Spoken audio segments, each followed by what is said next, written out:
Assalamualaikum warahmatullahi wabarakatuh. Pamer ibadah di media sosial, belajar dari kisah Abu Hashim. Saat ini berbagai kegiatan di media sosial seperti Instagram, WhatsApp, Facebook, dan Twitter tengah digandrungi berbagai kalangan. Setiap kali melakukan hal yang dianggap menarik dan berkesan, pasti dibagikan dalam akun tersebut. Namun momen ibadah yang sifatnya privasi antara manusia dengan Tuhan pun juga tak luput menjadi bahan uploadan di media sosial. Seperti unggahan sedang melaksanakan sholat. Hal ini merupakan pamer ibadah dalam Islam yang disebut dengan riya. Riya adalah sikap atau tindakan seseorang karena orang lain, hanya ingin pujian dan dilihat oleh orang lain. Al-Qurtubi rahimahullah mengatakan, hakikat riya adalah mencari apa yang ada di dunia dengan ibadah, asalnya mencari kedudukan di hati manusia. Berikut ulasan tentang pamer ibadah, belajar dari kisah Abu Hashim. Sebelum kita lanjut, jangan lupa like, subscribe, dan share. Apa yang kamu tahu, yang lain juga harus tahu.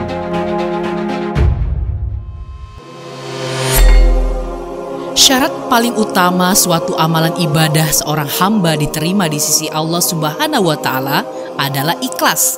Tanpanya amalan seseorang akan sia-sia belaka, yaitu memurnikan niat dalam beribadah kepada Allah semata-mata mencari ridho Allah, mengharapkan pahala atau keuntungan di akhirat. Allah Subhanahu wa Ta'ala berfirman, padahal mereka tidak disuruh kecuali supaya menyembah Allah dengan memurnikan ketaatan kepadanya dalam menjalankan agama yang lurus. Quran Surat Al-Bayyinah ayat 5. Rasulullah Shallallahu Alaihi Wasallam pernah menyampaikan kekhawatiran tentang sesuatu yang kemudian hari bisa menjangkiti umatnya. Beliau bersabda, sesungguhnya yang paling aku takutkan atas kalian ialah syirik kecil. Mereka bertanya, apakah syirik kecil tersebut wahai Rasulullah? Jawab beliau, riya. Hadis riwayat Ahmad. Rasulullah Shallallahu Alaihi Wasallam mengingatkan bahwa riya bisa membatalkan ibadah yang kecampuran riya. Dalam hadis dari Abu Hurairah radhiyallahu anhu, Nabi Shallallahu Alaihi Wasallam bersabda bahwa Allah berfirman, aku paling tidak butuh sekutu dalam kesyirikan. Siapa yang melakukan amalan dan dia menyekutukan aku dengan selain aku dalam amalan tersebut, aku tinggalkan amal itu dengan sekutunya. Hadis riwayat Muslim. Yang dimaksud syirik dalam hadis ini adalah syirik dalam motivasi beribadah. Seseorang beribadah dengan motivasi bukan untuk mendapatkan balasan dari Allah, namun ingin mendapatkan balasan dari manusia, apapun bentuknya. Agar niat kita senantiasa lurus dan ikhlas, alangkah baiknya apabila kita menghayati kembali janji-janji yang selalu kita ucapkan saat sholat. Sesungguhnya sholatku, ibadahku, hidupku dan matiku hanyalah untuk Allah seru sekalian alam. Imam Al-Ghazali dalam kitab Mukasyafatul Qulub pernah mengisahkan ada seorang yang bernama Abu bin Hashim. Dia adalah seorang yang ahli ibadah dan hampir bertahun-tahun tidak pernah absen melakukan sholat tahajud. Suatu ketika Abu bin Hashim mengambil wudhu untuk melaksanakan sholat tahajud. Namun ketika akan mengambil wudhu, Abu bin Hashim dikagetkan dengan keberadaan sosok makhluk yang ada di bibir sumurnya. Abu bin Hashim pun bertanya kepadanya, wahai hamba Allah, siapakah engkau? Sambil tersenyum sosok itu menjawab, aku adalah malaikat utusan Allah Subhanahu wa Ta'ala. Abu bin Hashim kaget sekaligus bangga kedatangan tamu malaikat mulia. Kemudian dia bertanya kepada malaikat tersebut, apa yang sedang kamu lakukan di sini? Malaikat tersebut menjawab, aku disuruh untuk mencari hamba pecinta Allah Subhanahu wa Ta'ala.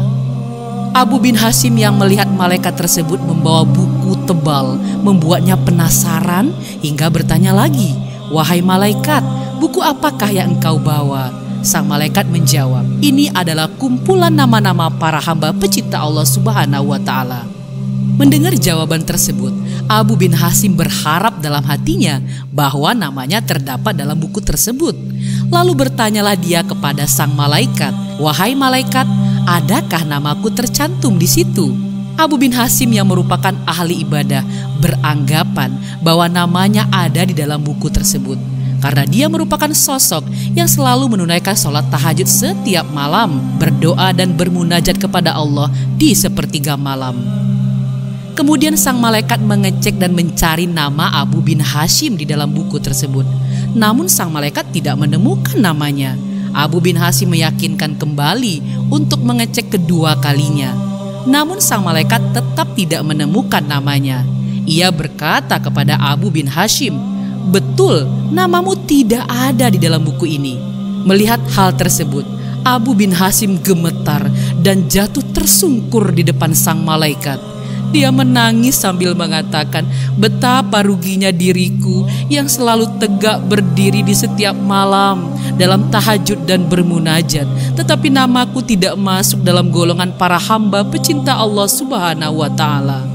Sang malaikat kemudian berkata, "Wahai Abu bin Hashim, bukan aku tidak tahu engkau bangun setiap malam ketika yang lain tidur, mengambil air wuduk dan kedinginan pada saat orang lain terlelap dalam buayan malam. Tapi tanganku dilarang Allah untuk menulis namamu." Mendengar malaikat berkata tersebut, Abu bin Hashim bertanya, "Apa gerangan yang menjadi penyebabnya?" Sang malaikat menjawab, "Engkau memang bermunajat kepada Allah Subhanahu wa Ta'ala, tapi engkau pamerkan dengan rasa bangga hal tersebut kemana-mana dan asik beribadah memikirkan diri sendiri. Di kanan kirimu ada orang sakit dan lapar, tidak engkau jenguk dan beri makan. Bagaimana mungkin engkau dapat menjadi hamba pecinta Allah Subhanahu wa Ta'ala dan dicintainya kalau engkau sendiri tidak pernah mencintai hamba-hamba yang diciptakan Allah Subhanahu wa Ta'ala?" Mendengar hal itu, Abu bin Hashim seperti disambar petir di siang bolong. Dia tersadar bahwa hubungan ibadah manusia tidaklah hanya kepada Allah Subhanahu wa Ta'ala saja semata, tetapi juga sesama manusia dan alam. Oleh karena itu, jangan pernah bangga dengan amal ibadah yang kita punya, seperti sholat, puasa, zikir, jika tidak dibarengi dengan rasa solidaritas sosial ke sesama manusia dan makhluk ciptaannya yang lain. Wallahu a'lam bishawab.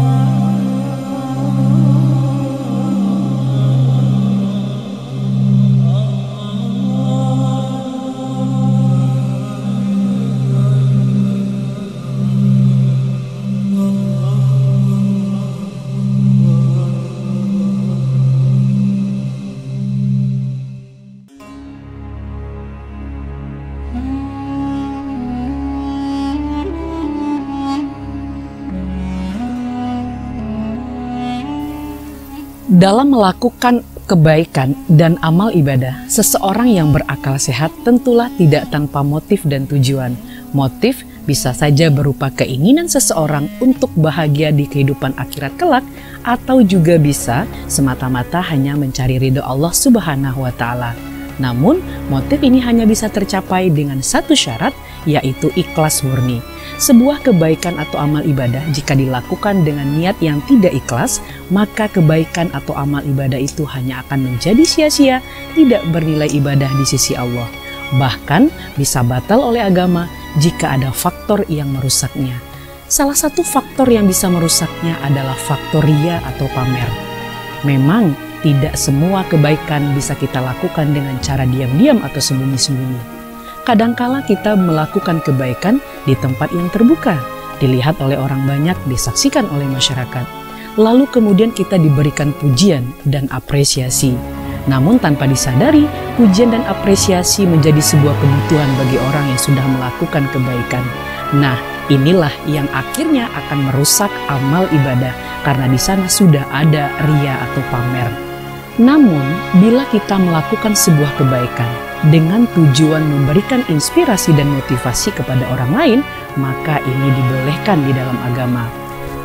Allah berfirman di dalam Al-Quran surat Al-Baqarah ayat 271 yang artinya, "Jika kamu menampakkan sedekah-sedekahmu maka itu baik bagimu. Namun jika kamu menyembunyikan sedekah-sedekahmu lalu memberikan kepada fakir miskin, maka itu akan lebih baik bagimu. Dan Allah akan menghapuskan sebagian dari kesalahan-kesalahanmu. Sesungguhnya Allah Maha mengetahui apa yang engkau lakukan." dalam melakukan sebuah kebaikan. Niat hati seseorang sejatinya memang hanya Allah lah yang tahu.